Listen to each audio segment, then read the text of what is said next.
धर्म संस्थापना के देवता भगवान श्री कृष्ण के चरणों में मेरा नमन। मेरे गुरु परात्पर गुरु डॉक्टर जयंत बालाजी आठवाले के चरणों में मेरा नमन।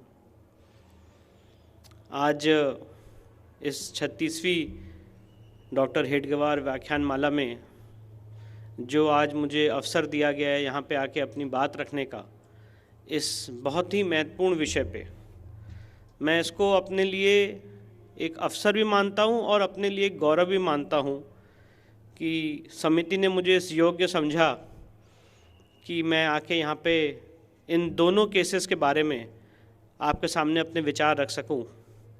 और एक युवा होने के नाते ऐसा सम्मान और ऐसा अवसर समिति ने मुझे दिया है, ये मेरे लिए और सारे युवाओं के लिए इस देश के बहुत गौरवपूर्ण विषय है, गौरवपूर्ण अवसर है कि जहाँ पे एक एग्ज़ाम्पल सेट होगा कि आगे चल के लोग इस तरह के केसेस करें और अपने धर्म और अपने समाज के लिए लड़ाई लड़ें और अन्याय के खिलाफ लड़ाई लड़ें और उसको कैसे किया जा सकता है।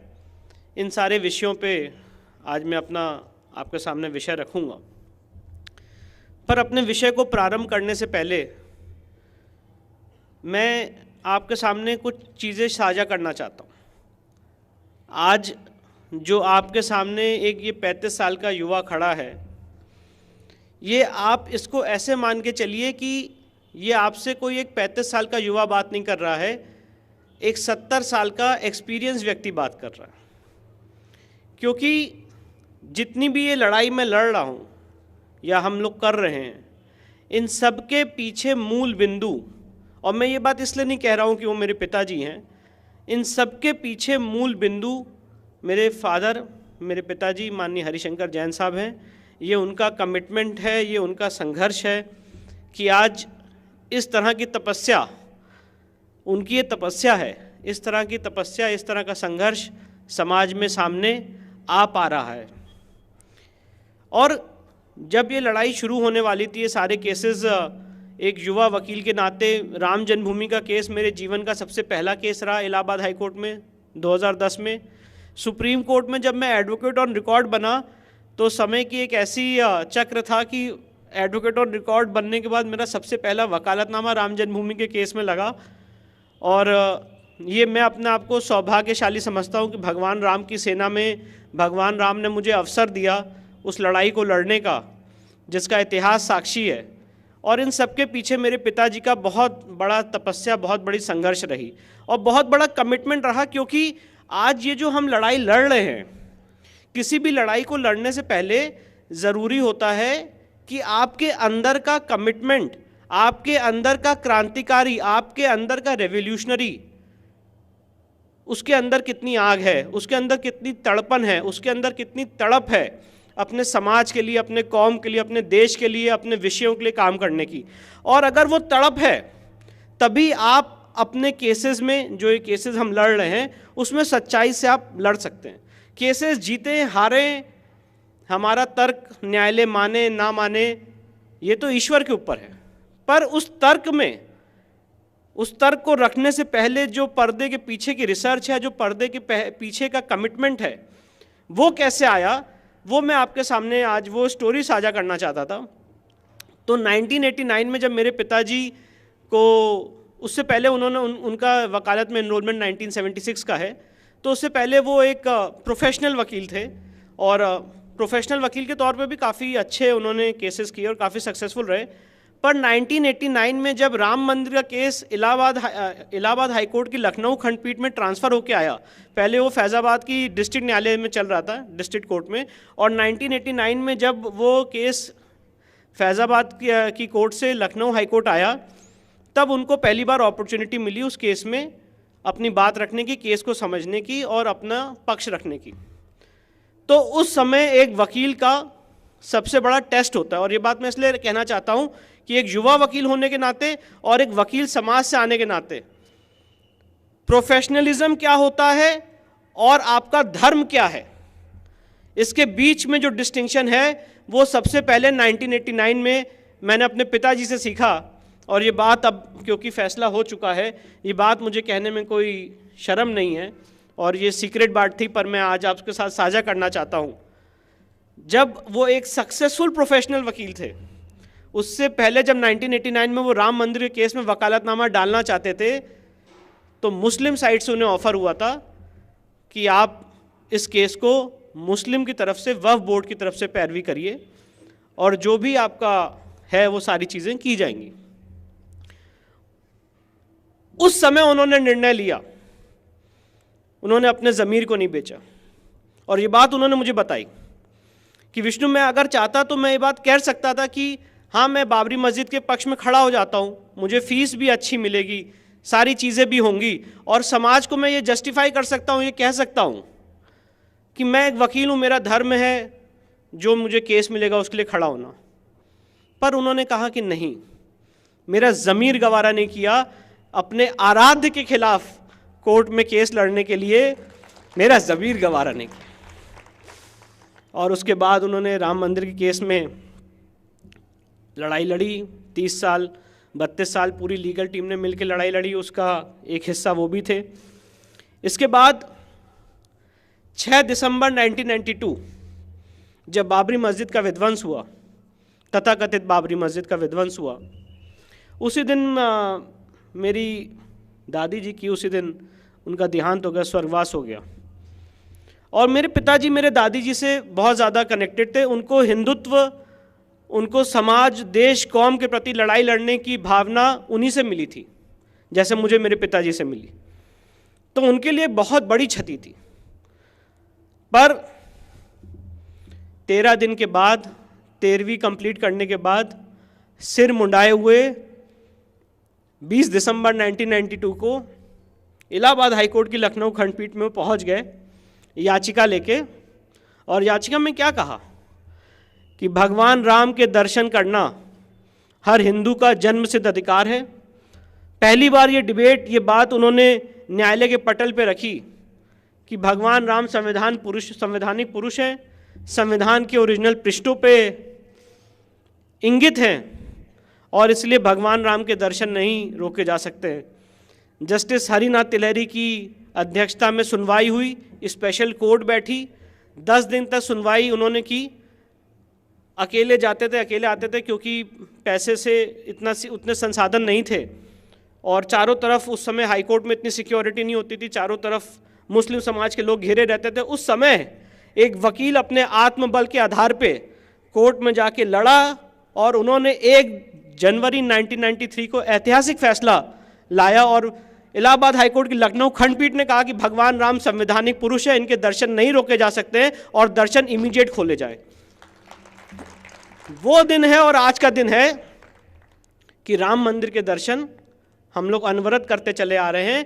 और ये जो केस है, ये बहुत इतिहास के पन्नों में दब चुका है, पर ये बहुत महत्वपूर्ण केस है, क्योंकि अगर ये केस या ये निर्णय ना हुआ होता तो मैं आपको ये बता सकता हूँ, शायद ऐसा होता कि 2022 में, आज 2019 में जो फैसला हुआ या 2010 में जो फैसला हुआ, शायद फैसला भी इस तरह से नहीं होता, क्योंकि हमारी एग्जिस्टेंस बराबर वहाँ पे थी, बराबर वहाँ पे पूजा पाठ कर रहे थे, तो किसी की भी हिम्मत नहीं हुई कि वो हमें वहाँ से हटा सके। नहीं तो कॉम्प्रोमाइज़ की टेबल पे तो बहुत सारी बातें हुई। इसके बाद आगे विषय पे आते हुए बस एक लास्ट इंस्टेंस आपको बताना चाहता हूँ, जिसने मेरे अंदर ये कमिटमेंट, ये आग, ये भावना पैदा की कि मैं अपने देश, अपने समाज, अपने कौम के लिए ये केसेस लड़ पाऊँ और अपनी सारी इच्छाओं को तिलांजलि देते हुए एक स्वयं सेवक के नाते ये सारे केसेस लड़ पाऊँ। वो इंसिडेंट मैं आपके सामने रखना चाहता हूँ और मेरी आत्मा को इस घटना ने झंझोड़ दिया। और मैंने एक युवा होने के नाते, क्योंकि हम लोग एक यंग लाइफ में हैं, हर आदमी को कभी इतना ज़्यादा कमिटमेंट नहीं होता है कि हाँ भाई हिंदुत्व क्या होता है, धर्म समाज क्या होता है, ठीक है सब एक ही हैं, सेकुलरिज्म चलता रहेगा, हम क्यों इन सब केसेस में पड़े, हम भी प्रोफेशनल लाइफ बने, अच्छे करें, एडवोकेट जनरल बने और फॉरेन घूमें, ये सारी भावनाएं होती हैं। पर वो सारी भावनाएं मेरी शनय शनय समय के साथ ख़त्म होती चली गईं। और जब 2013 में मैं दिल्ली में प्रैक्टिस कर रहा था, मेरे पिताजी को अस्थमा का अटैक पड़ा और मैं लगातार गाड़ी चला के वहाँ पहुँचा। अस्पताल में वो भर्ती थे और डॉक्टर ने कहा कि इनकी बचने की कोई उम्मीद नहीं है, ये इनको वेंटिलेटर भी हमारे पास नहीं है, तो अब आप अपने समय गिन लीजिए कि कैसे बचेंगे, हमें नहीं पता। इनको पूरे बॉडी में इनको सेप्टिसीमिया है, तो ये नहीं बच सकते। उस मृत्युशैया पे, उस डेथ बेड पे मेरे पिताजी ने मुझसे कहा, और उन्होंने कहा, विष्णु,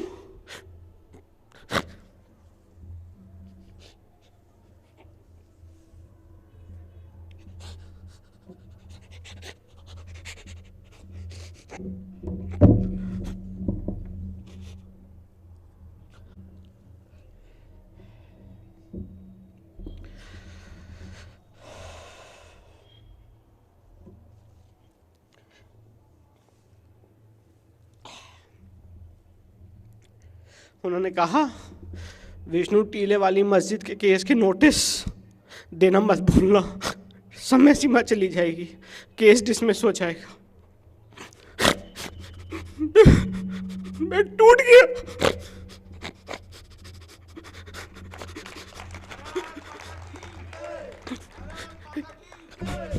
इतना बड़ा कमिटमेंट वो अपने दिल में अपने देश, अपने समाज, अपने कौम के लिए लेके चल रहे हैं। उसके बाद मैंने अपने आप को ये समझा कि अपने जीवन के अगले समय जितने भी बचे हैं, मैं अपने देश, अपने समाज, अपने कौम के लिए जो इतिहास में हम लोग के साथ ज़्यादतियाँ हुई है, जुल्म हुआ है, उसके लिए मैं अर्पित करूं। और उसी श्रृंखला में फिर ये सारे केसेस हमने फाइल किए। कोर्ट में जीते, कोर्ट में हारे, वो अलग बात है, पर हमारी लीगल रिसर्च बहुत स्ट्रांग है और उस लीगल रिसर्च को मैं आपके सामने रखने जा रहा हूँ। तो सबसे पहली बात, जो काशी विश्वनाथ का ये केस हमने दायर किया है बनारस की सिविल कोर्ट में, तो काशी विश्वनाथ का बहुत रक्त रंजित इतिहास रहा है। 1992 से 1669 तक इसको बहुत सारे आक्रांताओं ने तोड़ा। आखिरी बार इसको राजा तोडरमल ने बनवाया था और उसको फिर औरंगजेब ने आके तोड़ा। वो तोड़ने का फरमान भी है जो अभी मैं आप लोगों के साथ साझा करूँगा। और इसको हमने किस कंसेप्ट से, किस थीम से फाइल किया है, ये मैं आपके सामने बात रखना चाहता हूँ। देखिए, हमारा मकसद समाज में कोई विद्वेष पैदा करना, कोई कटुता पैदा करना नहीं है। हमारा मकसद ये है कि जो इतिहास में हुआ है, गलत हुआ है, उसको रेस्टोर किया जाए। और काशी के केस को समझने के लिए मुझे लगता है कि मैं कुछ समय लूँगा। काशी का महत्व समझना बहुत ज़रूरी है। अगर हम काशी का महत्व समझ गए तो इस केस की थीम ही काशी का महत्व है, क्योंकि भगवान शिव ने काशी का स्वयं निर्माण किया था। इतिहास में, पुराण में, वेद में, स्कंद पुराण में इसका वर्णन मिलता है, इसका जिक्र मिलता है। भगवान भोलेनाथ ने उसका स्वयं निर्माण किया था। काशी जब कुछ भी नहीं था तो काशी का अस्तित्व था।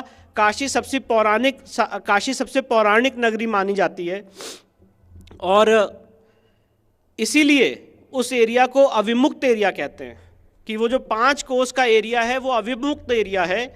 अगर किसी को मोक्ष की प्राप्ति होती है तो उस 5 कोस के एरिया में ही होती है। और थोड़ा मैं आपके सामने फैक्ट और फिगर रखना चाहता हूँ। काशी का जो केस है हमने माँ श्रृंगार गौरी की तरफ से और स्थान देवता की तरफ से फाइल किया है। और ये भी मैं बात बताना चाहता हूँ, आपके मन में ये सवाल उठ सकता है कि क्या हिंदू देवी देवताओं की तरफ से केस फाइल हो सकता है कि नहीं। तो राम मंदिर के केस में सुप्रीम कोर्ट ने पैरा 346 राम मंदिर के केस में जो जजमेंट है उसमें पैरा 346 में ये बात होल्ड की है कि अगर शिबायत या ट्रस्टी नेग्लिजेंट रहा है भगवान के राइट्स के प्रति, तो भक्त और भगवान कभी भी अपने हक मांगने के लिए, अपने अधिकार मांगने के लिए कोर्ट में आ सकते हैं। और ये बात मैं आपके सामने इसलिए और रखना चाहता हूँ, इस कंसेप्ट को, इस थीम को समझने की ज़रूरत है कि क्यों ऐसा हो रहा है कि हमारे देवी देवताओं को या हमारे समाज के लोगों को कोर्ट में जाना पड़ रहा है। क्या कानून इसकी इजाज़त देता है कि नहीं देता है? और राम मंदिर के केस में यही प्रश्न उठा था। और क्या ऐसा हो सकता है कि कोई चीज़ आज से 500 साल पहले, 600 साल पहले हुई हो और आज कालांतर में 600 साल बाद लोग कोर्ट में जाएं और उस चीज़ को क्या रेक्टिफाई किया जा सकता है? ये प्रश्न भी आपके मन में उठ सकता है, क्योंकि जैसा कि मैंने आपको बताया कि काशी का डिस्ट्रक्शन औरंगजेब ने 1669 में किया था, केस हमने अब फाइल किया है। तो ये प्रश्न उठ सकता है कि अब क्यों, अब कैसे हो सकता है? तो इस चीज़ की डिस्कशन, इस चीज़ की व्यवस्था राम मंदिर के केस में बहुत एक्सटेंसिवली की गई। और दो थीम्स हैं, दो कंसेप्ट्स हैं। एक थीम है ऐतिहासिक गलतियों को सुधारने की, और दूसरी थीम है हिंदू देवी देवताओं के लीगल राइट्स की। हमारे हिंदू लॉ को डिस्कस करके मैं दूसरी थीम पे पहले आ जाता हूँ। हमारे हिंदू लॉ के सारी देवी देवताओं की थीम्स को डिस्कस करते हुए पैरा 116 और 117 में सुप्रीम कोर्ट ने बात कही है कि मंदिर भले ही टूट जाए, आज हम मानते हैं कि कण कण में भगवान है, पर मंदिर बनाना, वहाँ पे प्राण प्रतिष्ठा करना, वहाँ पे मूर्ति का अस्तित्व लाना, ये एक तरह का इस ईश्वरीय, इस यूनिवर्स में जो हम भगवान की एग्जिस्टेंस को मानते हैं, उसको एक सामने स्वरूप देके उसकी पूजा करने की पद्धति है।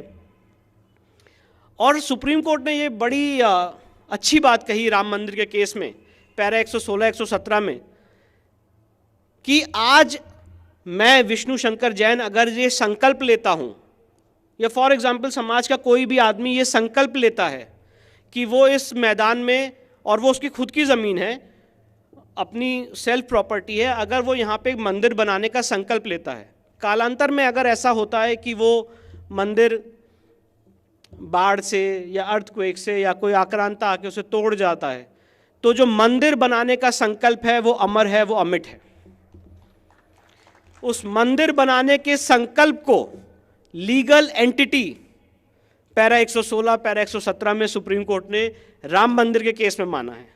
और अगर हम कोर्ट में ये प्रूफ करते हैं कि हाँ मंदिर तो था ही, और मंदिर प्राण प्रतिष्ठित, ये जितने हमारे ज्योतिर्लिंग प्राण प्रतिष्ठित होते हैं, मंदिर था, मंदिर प्राण प्रतिष्ठित था, और मंदिर बनाने से पहले एक संकल्प था मंदिर बनाने का, तो उसके बाद ये अकाट्य सत्य है, ये पत्थर की लकीर है। सुप्रीम कोर्ट के 5 जजेस कह चुके हैं कि once a property belongs to the deity, अगर कोई संपत्ति भगवान की होती है, उसमें निहित कर जाती है, तो वो हमेशा भगवान की संपत्ति रहती है समय के अंत तक। तो ये जितने सारे डिस्प्यूट्स हम लड़ रहे हैं, इसकी थीम ये है, इसका कंसेप्ट ये है कि who was prior in time, पहले कौन था। अगर आज मैं ये प्रूफ कर लेता हूँ फॉर एग्जाम्पल कि इस परिसर में पहले मैं था, मेरा परिसर था, मेरी ओनरशिप थी, और यहाँ पे मैंने एक संकल्प लेके एक प्राण प्रतिष्ठा के माध्यम से यहाँ पे मंदिर की स्थापना की है, तो कोई भी आक्रांता आके उसको तोड़ दे, उसको डिमोलिश कर दे, पर आज के संवैधानिक इंडिया में उसको रेस्टोर किया जाएगा। और यही लड़ाई है, ये जो लड़ाई है वो यही लड़ाई है कि जो इतिहास में तलवारों की नोक पे हुआ है, वो आज के संवैधानिक इंडिया में, आज के कॉन्स्टिट्यूशनल इंडिया में हम कलम के बल पे उसको रेक्टिफाई करें और ये मैसेज दें कि तलवार से बड़ी ताकत कलम की होती है। ये इस चीज की लड़ाई है। और काशी का तो अपना इतिहास है ही है। और मैं कुछ आपके सामने फैक्ट्स और फिगर रखना चाहता हूं, क्योंकि फैक्ट्स और फिगर्स ही आपके केस को मजबूत बनाते हैं, स्ट्रांग बनाते हैं, और आपको विश्वास दिलाते हैं कि हाँ हमारा केस ऐसा है कि हम इसको न्यायालय के पटल पे लड़ सकते हैं, इसको हम जीत सकते हैं। आपके अंदर एक कॉन्फिडेंस पैदा करता है कि हाँ मेरा केस, मेरा जो बिलीफ है वो सही है, वो सच्चा है। और काशी के केस में पुराण क्या कहते हैं, स्कंद पुराण क्या कहता है, उसकी महत्ता क्या है, उसके क्या वर्सेस हैं, क्योंकि ये आज जो हम बात कर रहे हैं एक डॉक्यूमेंट्री के रूप में हमेशा आज के आगे आने वाले युवा इसको देख सकते हैं, समझ सकते हैं। तो सबसे पहले हम देखते हैं, कुछ मैं आपके साथ श्लोक शेयर करना चाहता हूँ और मैं उसके वर्स नंबर यहाँ पे दे दूँगा। तो सबसे पहले जेम्स प्रिसेप की किताब है। जेम्स प्रिसेप ने पुराणों को अध्ययन करने के बाद ये कहा है कि the Veda and shastra all testify that विश्वेश्वास is the first of the देवास, कि भगवान विश्वनाथ देवों में सबसे प्रथम देव हैं। काशी सबसे पहली नगरी है, जैसा कि आपको मैं बता रहा था। गंगा सबसे पहली रिवर है और चैरिटी सबसे बड़ी वर्च्यू है, सबसे पहली वर्च्यू है।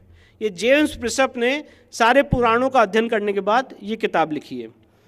इसके बाद जो मैंने आपको बात रखी कि काशी 5 कोसों में फैला हुआ है और वो अविमुक्त एरिया है, ये Skanda Purana chapter number 6 page number 58 verse number 71 उसमें कहा गया है, all other forsaken Avimukta places are procured through Kashi.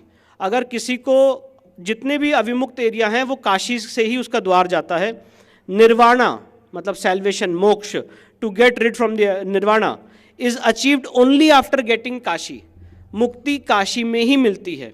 The benefit of nirvana is not achieved by any other means even by residing in religious place. और मुक्ति कहीं और किसी और धार्मिक स्थल पे रह के नहीं मिल सकती है, सिर्फ और सिर्फ काशी में मिल सकती है, ऐसा स्कंद पुराण का ये वर्ष कहता है। तो मैं ये बात यहाँ पे काशी का महत्व हमारे लिए, हमारे समाज के लिए, हमारी संस्कृति के लिए क्या है, ये उस परसेप्शन से आपको समझाने के लिए ये वर्सेस आपके सामने रख रहा हूँ। इसके बाद स्कंद पुराण का चैप्टर नंबर 7 पेज नंबर 250 वर्ष नंबर 131 क्या कहता है, Avimukta area is in the circle of 5 kos. Avimukta area 5 कोस में है। At this place there is Vishweshwar shivling which is jyotirlinga. और इस अविमुक्त क्षेत्र में एक शिवलिंग है जो कि ज्योतिर्लिंग है। और मैं यहाँ पे ये बात भी बताना चाहता हूँ कि आज जो हम काशी का मौजूदा स्वरूप देख रहे हैं और जो दर्शन कर रहे हैं वो सिर्फ और सिर्फ सांकेतिक शिवलिंग है, जो माननीय अहिल्याबाई होलकर जी ने 1700 की 17वीं शताब्दी में बनवाया था। पर जो ओरिजिनल ज्योतिर्लिंग है, जो ओरिजिनल विश्वेश्वर का ज्योतिर्लिंग है, वो आज भी कैद है। और उसी के लिए, उसी की मुक्ति के लिए ये लड़ाई है। और कितना रक्त रंजित इतिहास है, अभी आप इसमें आगे देखेंगे। इसके बाद स्कंद पुराण का मैं उसमें ज़्यादा टाइम नहीं ज़ाया करूँगा। स्कंद पुराण का चैप्टर नंबर 16 है, पेज नंबर 242 वर्ष नंबर 25, जो माँ गौरी की और वहाँ पे जो माँ अन्नपूर्णा है और वहाँ पे जो शिवलिंग है उसकी महत्वता बताता है। इसके बाद स्कंद पुराण का चैप्टर नंबर 99 पेज नंबर 923 वर्ष नंबर 9, उसमें काशी के 5 कोस और उसका जो वर्चस्व है 5 कोस का, उसके बारे में बताया गया है। काशी रहस्य का चैप्टर नंबर 2 पेज नंबर 23 वर्ष नंबर 107 भी भगवान विष्णु ने जो काशी के बारे में कहा है और जो उसकी महत्वता बताई है वो हमने यहाँ पे अपने सूट में लगाया है। और ये वर्ष और ये सारी चीज़ें उसके बारे में हैं।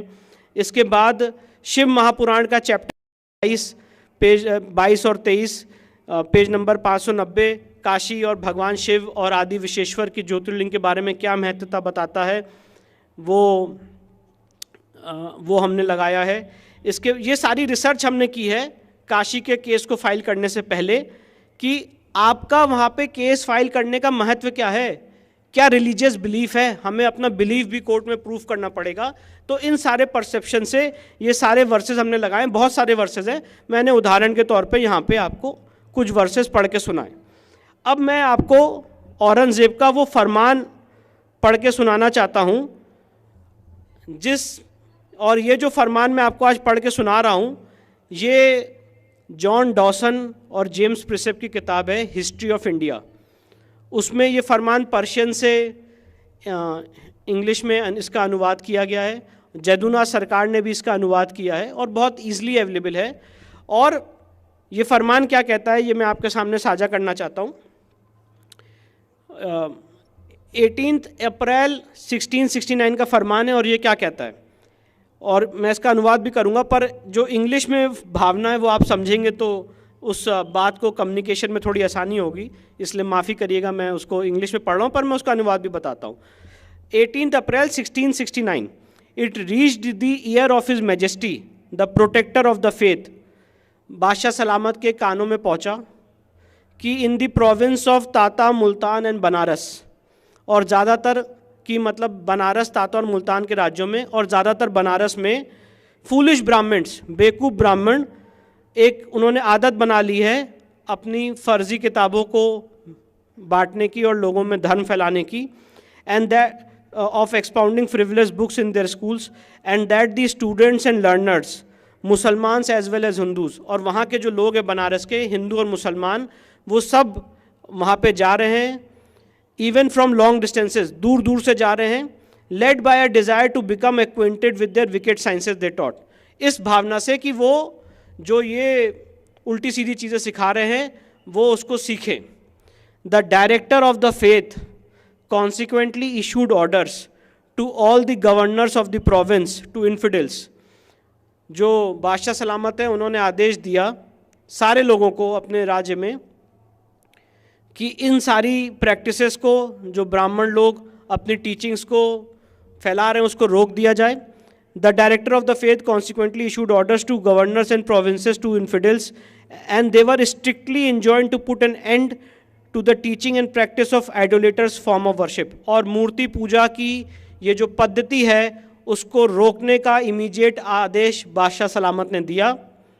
ऑन 15 रबीउल अखिर मतलब 2 सितंबर 1669 को बादशाह सलामत को ये रिपोर्ट किया गया कि मूर्ति पूजकों की मूर्ति और बनारस में जो विश्वनाथ मंदिर है उसको तोड़ दिया गया है.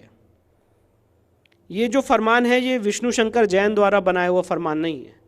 ये फरमान बीकानेर की ओरिजिनल म्यूज़ियम में है, बहुत सारी जगहों पे एशियाटिक लाइब्रेरी में है कैलकाटा की. और इस फरमान को जितने हिस्टोरियंस हैं, जितने ब्रिटिश हिस्टोरियंस हैं, उन्होंने पर्शियन से इंग्लिश में ट्रांसलेट किया है और ये फरमान भी हमने अपनी किताब में लगाया है.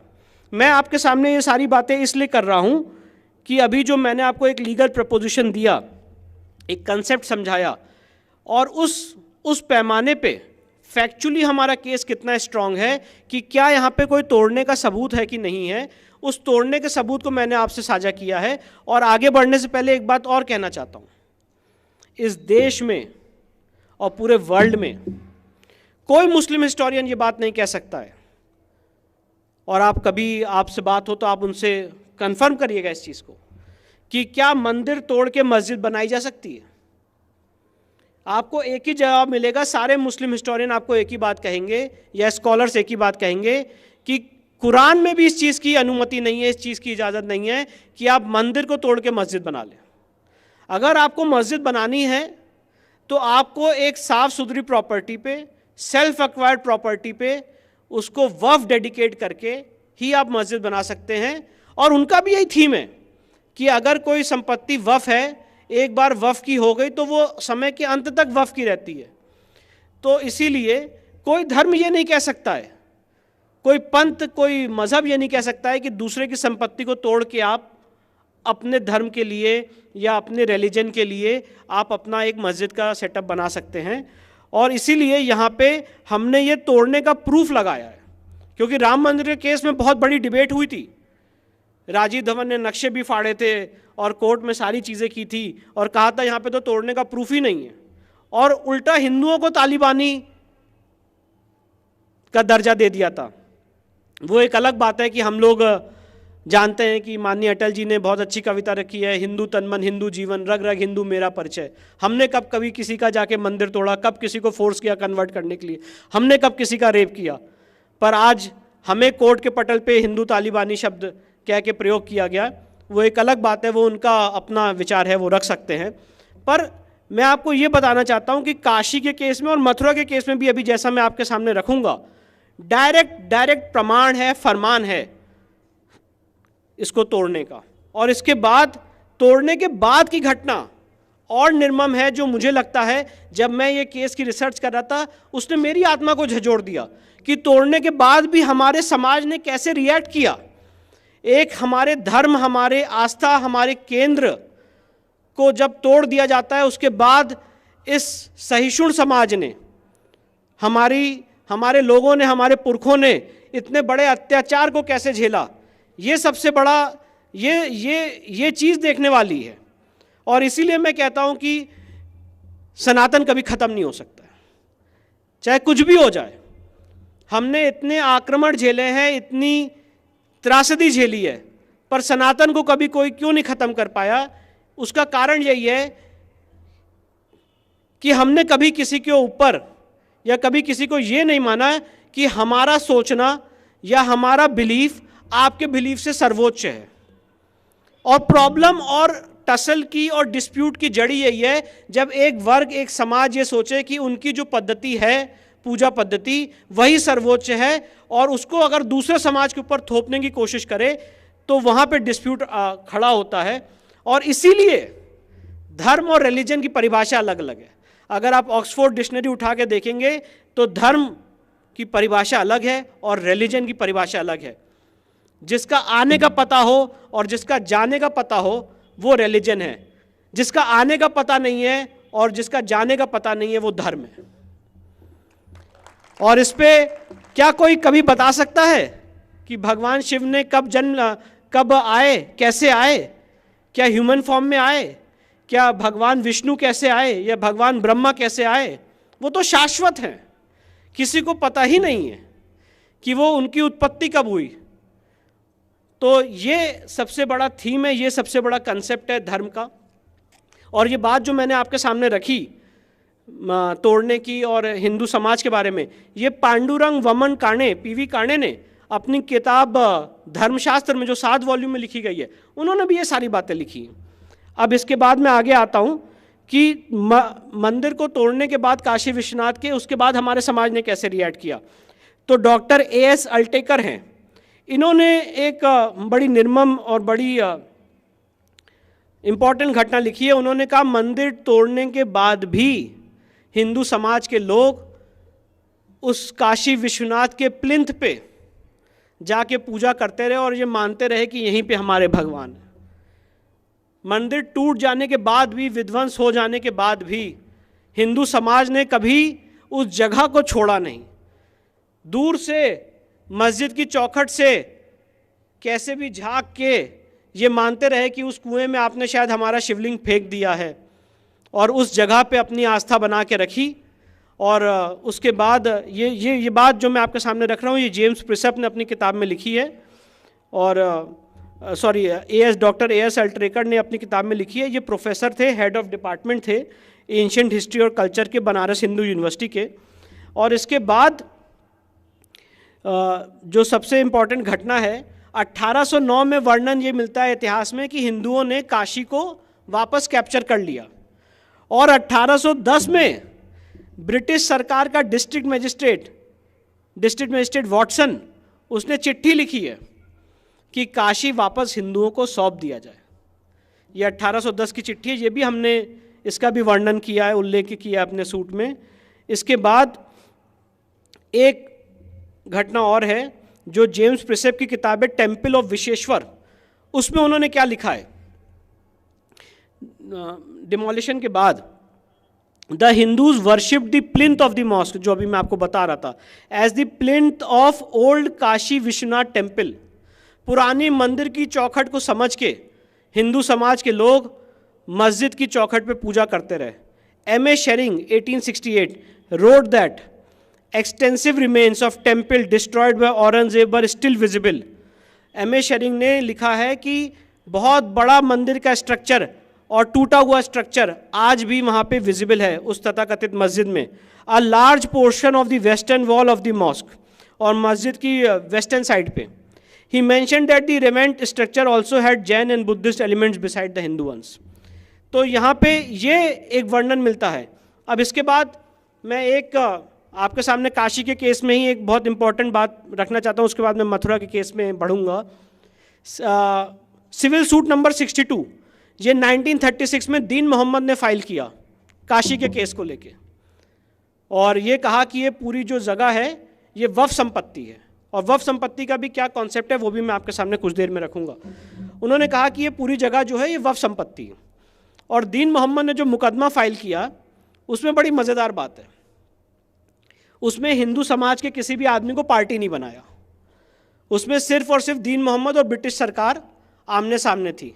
जबकि केस हिंदुओं के खिलाफ है तो हिंदू समाज के जो प्रोमिनेंट संगठन हैं या ऑर्गेनाइजेशन है, आपको उनको पार्टी बनाना चाहिए था, पर आपने उनको पार्टी नहीं बनाया, आपने ब्रिटिश सरकार को पार्टी बनाया। और ब्रिटिश सरकार ने इस केस में जो अपना जवाब दाखिल किया है वो बड़ा मज़ेदार है। ब्रिटिश सरकार ने कहा, और वो WS भी हमने ब्रिटिश सरकार का लगाया अपने केस में, पूरी रिसर्च करके हमने बातें सारे ऐतिहासिक डॉक्यूमेंट्स को, पुराणों को, वेदों को खगोलते हुए हमने केस की तैयारी की है। और ब्रिटिश सरकार ने कहा इस केस में दीन मोहम्मद के कि ये कभी वफ़ थी नहीं, यहाँ पे बहुत बड़ा एक टेम्पल स्ट्रक्चर है और यहाँ पे पीपल का पेड़ है, यहाँ पे सारे हिंदू देवी देवताओं के चिन्ह हैं, इसलिए कभी भी मस्जिद नहीं हो सकती। ये ब्रिटिश सरकार का जवाब है दीन मोहम्मद के केस में। तो हमारा कहना यह है कि आपने हमको पार्टी तो नहीं बनाया, तो ये केस की जो फाइंडिंग्स हैं कम से कम आपके ऊपर तो बाइंडिंग है, और मुस्लिम समाज के लोगों के ऊपर तो बाइंडिंग है। और ये केस जब वो इसके बाद 15 गवाहों की गवाही की ब्रिटिश सरकार ने, 15 हिंदुओं की, जिन्होंने गवाही में एक्सटेंसिव रूप से ये कहा कि वहाँ पे उनकी सदियों से आस्था चली आ रही है, वहाँ पे हिंदू मंदिर के चिन्ह हैं, और मौके की क्या पोजीशन में वो भी आपके सामने रखूंगा थोड़ी देर में। और ये सारी गवाही 15 गवाहों ने दी, और 15 गवाहों की गवाही के बाद वो केस डिसमिस किया दीन मोहम्मद का बनारस की सिविल कोर्ट ने। उसके अगेंस्ट वो इलाहाबाद हाई कोर्ट गए, और हाई कोर्ट में भी उनकी फर्स्ट अपील डिसमिस की गई। और वो जो फर्स्ट अपील डिसमिस की है, मैं यहाँ पे आपको नोट करा देता हूँ रिकॉर्ड के लिए, 1942 SCC online Allahabad page number 56 में जो दीन मोहम्मद हारे हैं इलाहाबाद हाई कोर्ट से, जजमेंट भी वहाँ मेंशन्ड है, कोई भी उसको इजीली नेट पे अवेलेबल है, पढ़ सकता है। तो सवाल ये है कि जब ब्रिटिश सरकार कह रही है कि वहाँ पे एक्सटेंसिव रिसर्च, मैं ये सारी बातें इसलिए रख रहा हूँ क्योंकि आज उसका मैं आपके सामने प्रारूप रखना चाहता हूँ। आज ये सवाल उठ रहा है प्लेसेस ऑफ वर्शिप एक्ट और वफ एक्ट कि आप तो उस पर केस ही नहीं कर सकते हैं, उस बैकग्राउंड में सारी बातें आपको रख रहा हूँ। तो ये जब दीन मोहम्मद हार गए, इसके बाद एक बड़ा इंपॉर्टेंट डेवलपमेंट हुआ काशी के केस में। 1983 काशी विश्वनाथ एक्ट बना है, और उसका सेक्शन 4 बड़ा मज़ेदार है, काशी विश्वनाथ एक्ट का सेक्शन 4। और ये मैं आपके सामने काशी विश्वनाथ एक्ट का सेक्शन 4 रखना चाहता हूँ। और काशी विश्वनाथ एक्ट का जो सेक्शन 4 है वो क्या कहता है इस प्रॉपर्टी के बारे में, मैं ये बताना चाहता हूँ। और ये यूपी लेजिस्लेचर का, यूपी सरकार 1983 में ये कानून लाई थी, और इसकी वैलिडिटी सुप्रीम कोर्ट तक चैलेंज हुई थी, और सुप्रीम कोर्ट ने इस एक्ट को अपहोल्ड किया था। और ये सारा मैं प्रारूप क्यों रख रहा हूँ, मैं ये भी आपके सामने रखूंगा। ये सेक्शन 4 काशी विश्वनाथ एक्ट 1983 का क्या कहता है, टेम्पल मीन्स मंदिर, मतलब temple means the temple of Adi Vishweshwar, ये मंदिर नहीं जो ओरिजिनल ज्योतिर्लिंग था, popularly known as Shri Kashi Vishwanath temple, situated in the city of Varanasi, which is used as a place of public religious worship and dedicated to or for the benefit or used as the right by Hindus as a place of public religious worship of the Jyotirling, and includes, और इस definition में क्या क्या जोड़ा गया है, उन्होंने कहा मंदिर मतलब वही ओरिजिनल मंदिर जो भगवान विश्वनाथ का था, और इंक्लूड सबऑर्डिनेट टेम्पल्स, श्राइन्स जो छोटे छोटे देवी देवताओं की श्राइन्स हैं, आस्थान जो मैंने आपको बताया, आस्थान मतलब जो 5 कोस का एक अविमुक्त क्षेत्र है, डेटीज हिंदू देवी देवता, मंडप, वेल जो आज ज्ञानकूप है, जो आज तथाकथित मस्जिद में कहा जाता है। तो ये यूपी सरकार का एक्ट 1983 का सेक्शन 4 ये कह रहा है कि मंदिर मतलब वो पूरा परिसर मंदिर का परिसर है, और इसको सुप्रीम कोर्ट ने अपहोल्ड किया है। तो अब मैं ये सारी बातें आपके सामने इसलिए रख रहा था कि आज की डेट में काशी की क्या स्थिति है।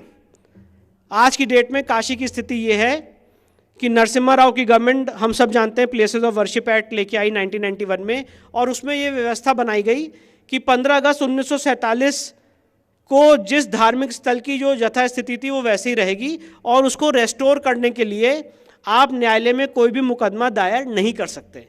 ये प्लेसेस ऑफ वर्शिप एक्ट का सेक्शन 4 सब क्लॉज 3 कहता है। ये अलग विषय है कि हमने इसकी कॉन्स्टिट्यूशनल वैलिडिटी को चैलेंज कर रखा है, सुप्रीम कोर्ट ने उसमें नोटिस जारी कर रखा है, वो अलग बात है। पर जब हमारे संगठन ने हमारे सीनियर्स ने ये केस बनारस की सिविल कोर्ट में डाला तो एक मुस्लिम साइड से ऑब्जेक्शन आया, और ऑब्जेक्शन ये आया कि साहब आप तो ये केस चला ही नहीं सकते हैं क्योंकि प्लेसेस ऑफ वर्शिप एक्ट से बार्ड है, और राम मंदिर को सिर्फ एग्जेप्शन दिया गया था और इसीलिए आप ये केस नहीं चला सकते हैं। तो उसका मेरे पास जवाब है। उसका जवाब ये है कि प्लेसेस ऑफ वर्शिप एक्ट लोग अधूरा पढ़ते हैं। Places of worship act section 4 sub clause 3 में एक शब्द यूज है रिलीजियस कैरेक्टर। मैं ये थीम को समझाना चाहता हूं। अगर आज मैं किसी एयरपोर्ट पे जाके नमाज पढ़ लूं तो क्या वो एयरपोर्ट मस्जिद हो जाएगा? या अगर आज मैं कोई एयरपोर्ट पे जाके पूजा कर लूं तो क्या वो जगह मंदिर हो जाएगी? या फॉर एग्जाम्पल अगर आज मैं किसी मस्जिद में जाके मूर्ति रख के पूजा कर लूं तो क्या मस्जिद का स्वरूप बदल जाएगा? या फॉर एग्जाम्पल अगर कोई मुसलमान भाई एक हिंदू मंदिर में आके नमाज पढ़ ले तो क्या मंदिर का स्वरूप खत्म हो जाएगा? आपको एक ही जवाब मिलेगा, नहीं। जो जिस जगह पे जिसका अस्तित्व था वो वैसे ही रहेगा। और इसीलिए इस बात का ख्याल प्लेसेस ऑफ वर्शिप एक्ट ने रखा है। Places of worship act section 4(3) ये कहता है कि जो जिस जगह का रिलीजियस कैरेक्टर था 15 अगस्त 1947 को, वो वैसे ही रहेगा। और इसीलिए मैंने आपके सामने ये दीन मोहम्मद का जजमेंट और काशी विश्वनाथ एक्ट का सेक्शन 4 और ये सारी हिस्ट्री बताई। अब मेरी बात को आप जब भी आपके पास समय मिले इसको एनालाइज करिएगा, इसको आप सोचिएगा कि उस जगह का रिलीजियस कैरेक्टर क्या है। एक ही फाइंडिंग हो सकती है पूरे समाज की कि उस जगह का रिलीजियस कैरेक्टर एक हिंदू मंदिर का है। उसका कारण यह है कि हिंदुस्तान में कोई भी ऐसी मस्जिद आपको नहीं मिलेगी जिसके वेस्टर्न साइड पे मां श्रृंगार गौरी की प्रतिमा हो। उसका कारण यह है कि हिंदुस्तान में आपको कोई भी ऐसी मस्जिद नहीं मिलेगी जिसमें विभिन्न और भारी मात्रा में देवी देवताओं के चिन्ह हो। इसलिए हमने ये बात रखी है। और आप सोचिए कितनी बड़ी विडंबना है हमारे लीगल सिस्टम की, और आगे चल के बहुत सारे युवाओं को आना पड़ेगा। और इसीलिए आज मैं आपके सामने आया भी हूँ ये बात रखने के लिए।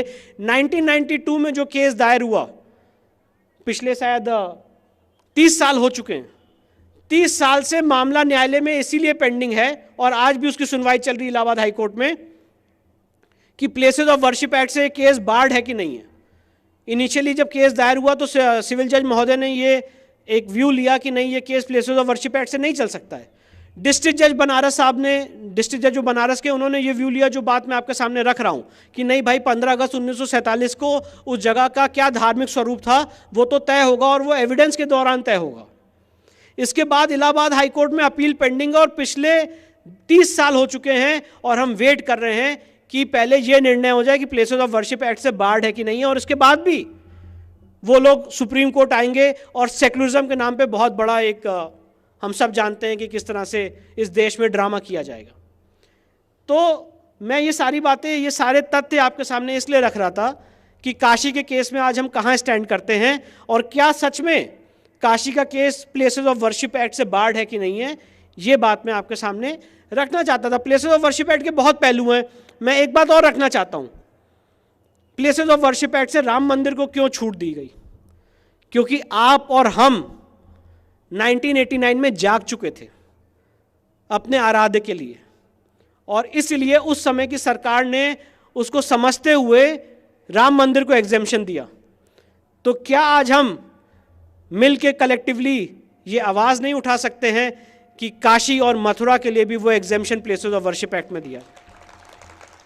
अगर राम मंदिर को एग्जेम्प्ट किया जा सकता है और उसके लिए न्यायालयीन लड़ाई चल सकती है, और ये कितना बड़ा अपने आप में सोचिए, कितनी बड़ी इस देश के बहुसंख्यक समाज के साथ खिलवाड़ है, उसकी आस्था के साथ, कि अगर इतिहास में कुछ गलत भी हुआ है तो उसको रेस्टोर करने के लिए, उसको रेक्टिफाई करने के लिए अगर आप कोर्ट में जाना चाहते हैं तो आप कहते हैं कि नहीं, कोर्ट में तो नहीं जा सकते। तो कहाँ जा सकते? कैसे डिसाइड होगा? अगर कोई विवाद है तो डिसाइड कैसे होगा? क्या पार्लियामेंट डिसाइड करेगी? अगर पार्लियामेंट आज दोनों सदनों में अध्यादेश लाके इसको पारित कर दे तो आप कहोगे लोकतंत्र का मर्डर हो गया।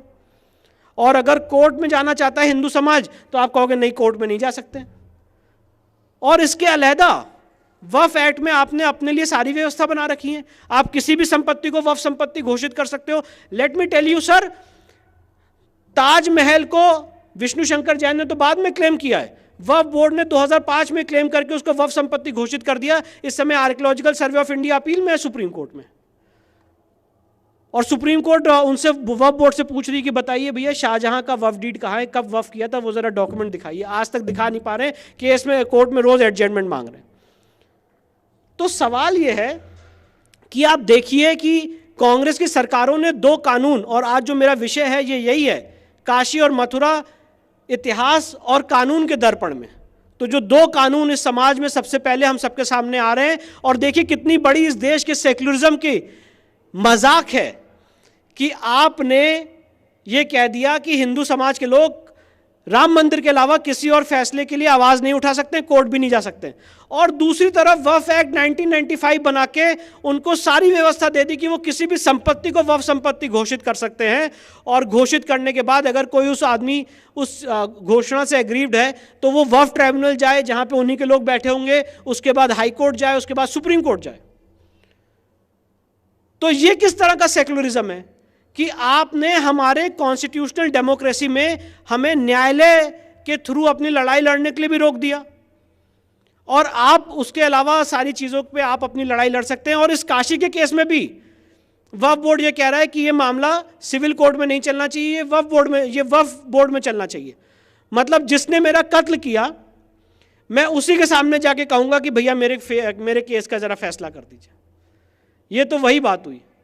तो ये काशी के केस में हमारे फैक्ट्स हैं, ये हमारा तथ्य है, ये इसका पौराणिक इसके साक्ष्य हैं, इसके हिस्टोरिकल रिकॉर्ड्स हैं, और ये सारी बातें हम कोर्ट में लेके गए हैं। और हाँ, एक बहुत इंपॉर्टेंट डेवलपमेंट हुआ है काशी के केस में, मैं वो भी आपके सामने रखना चाहता हूँ। और मैं ये बात इसलिए रखना चाहता हूँ कि ये बात साबित करती है कि एक स्वयंसेवक और हम और आप, हमारी भावनाएं अगर एक हों तो काम कैसे होता है। काशी के केस में जो अभी मैंने आपको बताया कि मस्जिद के वेस्टर्न साइड पे माँ श्रृंगार गौरी बनी हुई है, जिनकी तरफ से हमने मुकदमा दायर किया, पिछले 32 सालों से उस माँ के दर्शन बंद थे, और साल में सिर्फ एक बार उसके दर्शन खोले जाते थे, नवरात्र की चतुर्थी पे, और वहाँ पे दर्शन अलाउड नहीं थे। हमने वहाँ पे सूट केस दायर किया और हमने कहा कि दर्शन किस आदेश से बंद किए गए हैं, कौन सा ऐसा आदेश, हमने सरकार से पूछा। और मैं आपको ये बताने में मुझे बहुत खुशी होती है कि आज वहाँ पे दर्शन खुल चुके हैं, और सरकार ने ये कहा कि जब कोई आदेश था नहीं बंद करने का, तो खोलने का भी कोई आदेश नहीं होना चाहिए।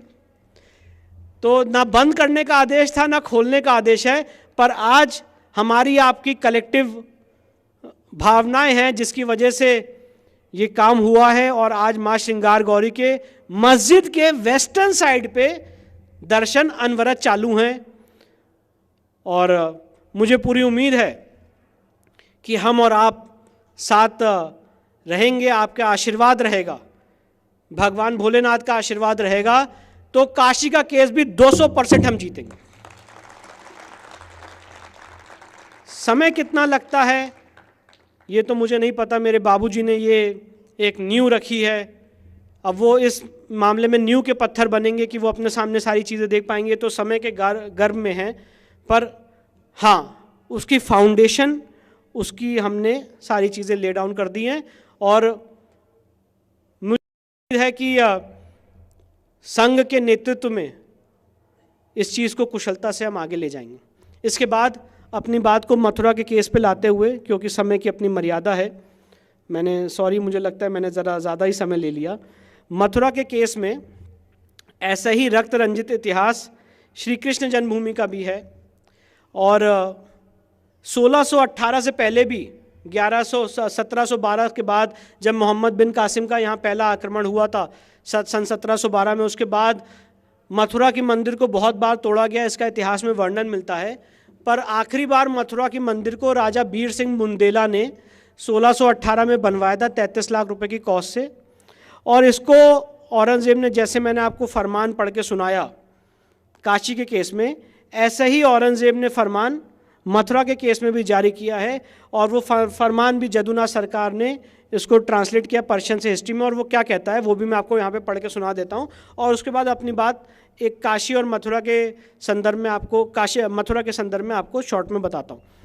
सबसे इंपॉर्टेंट बात है इस फरमान क्या कहता है।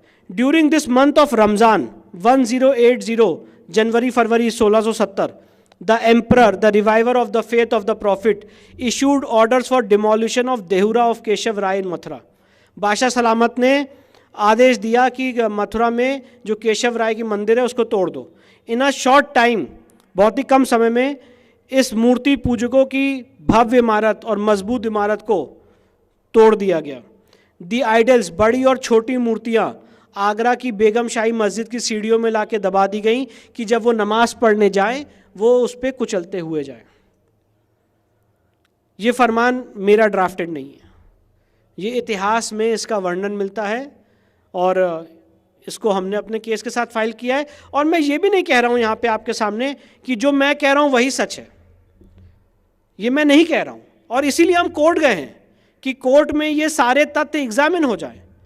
कोई भी मुस्लिम समाज का आदमी आना चाहता है तो वो आके अपनी बात रखे कोर्ट में और कहे कि नहीं, विष्णु शंकर जैन, हरिशंकर जैन झूठ बोल रहे हैं, गलत बोल रहे हैं और फरमान ये नहीं है या ऐसा नहीं है। जितनी बातें कोर्ट में कहें और कोर्ट इस पर अपना निर्णय दे, और जो निर्णय देगी उस फैसले को हम मानेंगे।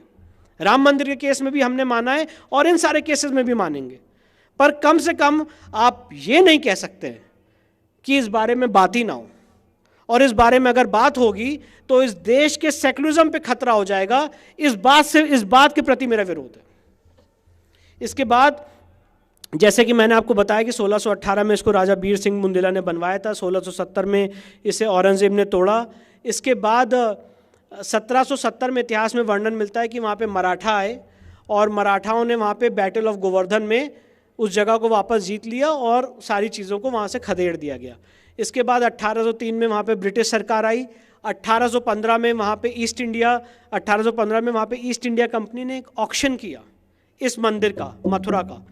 और मथुरा की जो मंदिर है उस पूरे परिसर का एरिया है 13.37 एकर्स ऑफ लैंड। इसका ऑक्शन किया गया और ऑक्शन में उसको हिंदू राजा पट्नीमल ने खरीद लिया उस संपत्ति को ऑक्शन में। और उसके बाद राजा पट्नीमल के वंशज उसमें बराबर संपत्ति पे काबिज रहे। मुस्लिम समाज के लोगों ने 6 केस फाइल किए 1875 के आसपास, और वो सारे केसेस में उनको हार मिली, उनको शिकस्त मिली। इसके बाद 1944 में राजा पट्नीमल के जो वारिस हैं, उस समय समाज में एक धारणा बनी कि मथुरा श्री कृष्ण जन्मभूमि का रेस्टोरेशन होना चाहिए, और पंडित मदन मोहन मालवीय के संरक्षण में, उनके नेतृत्व में ये बात रखी गई कि उस ज़मीन को हमें ख़रीदा जाए। और उस समय राजा पट्नीमल के जो वंशज थे उनके ऊपर 13,400 रुपये का कर्ज था, और इसीलिए 13,400 रुपये निर्धारित किया गया इस संपत्ति का मूल्य, जब राजा पट्नीमल के वंशजों ने ये संपत्ति पंडित मदन मोहन मालवीय जी को और उनके ट्रस्ट को दी, और उसका पेमेंट सेठ जुगल किशोर बिरला ने किया। इसके बाद 1951 में श्री कृष्ण जन्मभूमि का ट्रस्ट का निर्माण हुआ। इन द मीन टाइम पंडित जी का निधन हो चुका था, पर श्री कृष्ण जन्मभूमि ट्रस्ट में सारी प्रॉपर्टी निहित हो गई थी, क्योंकि उन्हीं लोगों को ये सारी संपत्ति उन्होंने खरीदी थी और उन्हीं को दे दी गई थी। और उस समय समाज में, देश में बात चल रही थी कि हम समाज से लोहा लेके कलेक्शन करके वहाँ पे एक भव्य श्री कृष्ण जन्मभूमि का मंदिर बनाएंगे। इन द मीन टाइम 1958 में एक सेवा संघ बनाया गया, और जैसे कि हम लोग का हमेशा इतिहास रहा है कि कुछ लोग पैदा होते हैं समाज में जो हमें धोखा देते हैं, उसी तरह से 1958 में सेवा संघ बनाया गया, और बड़ा मिलता जुलता नाम था श्री कृष्ण जन्मभूमि ट्रस्ट और श्री कृष्ण जन्मभूमि सेवा संघ। और उस सेवा संघ ने, अब देखिए कैसे धोखा होता है हम लोगों के साथ, और ये मैं आपके सामने रखना चाहता हूँ आज, और उसी से आज मथुरा का केस भी क्लियर हो जाएगा, और यही उसका शब्द सत्य है। 1951 में ट्रस्ट बना, सारी प्रॉपर्टी ट्रस्ट को मिल गई, और 1958 में एक मिलती जुलती संगठन बनाया गया, सेवा संघ। सेवा संघ ने एक मुकदमा दायर किया 1964 में, और ये कहा कि इसमें मुस्लिम समाज के कुछ लोग आ रहे हैं, हमारी प्रॉपर्टी से इंटरफेयर कर रहे हैं।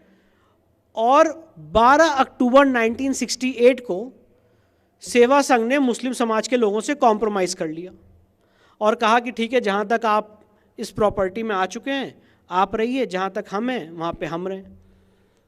तो हम लोग जब इस केस की तैयारी कर रहे थे तो इस तिलिस्म को नहीं समझ पा रहे थे इसको समझ ही नहीं पा रहे थे कि सेवा संघ क्या है और ट्रस्ट क्या है। कोई समझाने वाला भी नहीं था, पर ईश्वर ने खुद ज्ञान दिया, भगवान ने आशीर्वाद दिया, और उन पेपरों को, उन कागज़ों को पढ़ते पढ़ते पढ़ते पढ़ते समझ में आया कि ये संपत्ति तो ट्रस्ट की है।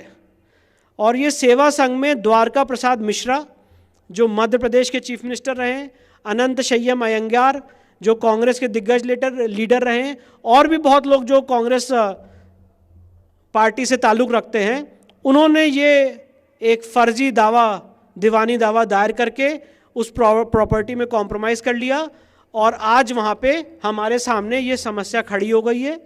और इसको अब हमें रेक्टिफाई करने के लिए एक लंबी लीगल लड़ाई लड़नी पड़ेगी। अब वो लीगल लड़ाई लंबी ना हो, ये तो ईश्वर जानेगा, भगवान जानेगा, हमारे आपके आशीर्वाद रहेंगे तो हम उसको जल्दी जीतेंगे। पर एक समस्या उत्पन्न कर दी आपने हमारे सामने, और आज हम कोर्ट में जब हमने केस फाइल किया तो उस केस में हमने यही बात रखी कि ओरिजिनल प्रॉपर्टी तो ट्रस्ट की है, तो सेवा संघ कैसे सूट फाइल कर सकता, कैसे केस फाइल कर सकता है और कैसे कॉम्प्रोमाइज़ कर सकता है। और इसके अलावा भी अगर मैं आपके सामने बात बहुत दावे से कहना चाहता हूं कि जो राम मंदिर के केस में ग्राउंड पेनिट्रेशन रेडार के ज़रिए और आर्कियोलॉजिकल सर्वे के ज़रिए वहाँ पे नीचे मूर्तियाँ मिली थी, ये मैं दावे के साथ कहना चाहता हूँ कि अगर मथुरा श्री कृष्ण जन्मभूमि में आज की डेट में ग्राउंड पेनिट्रेशन रेडार के ज़रिए बिना किसी स्ट्रक्चर को डिमोलिश करे अगर वहाँ का सर्वे करा लिया जाए तो भगवान कंस का कारागार वहीं मिलेगा। आज की डेट में भी जो आज वहाँ पे तथाकथित मस्जिद बनी हुई है, आप अगर वहाँ पे जाके देखेंगे तो जो मस्जिद की स्कर्टिंग है जो मस्जिद की, उसमें हिंदू मंदिर के पत्थर यूज्ड है। कोई नया स्ट्रक्चर नहीं बनाया गया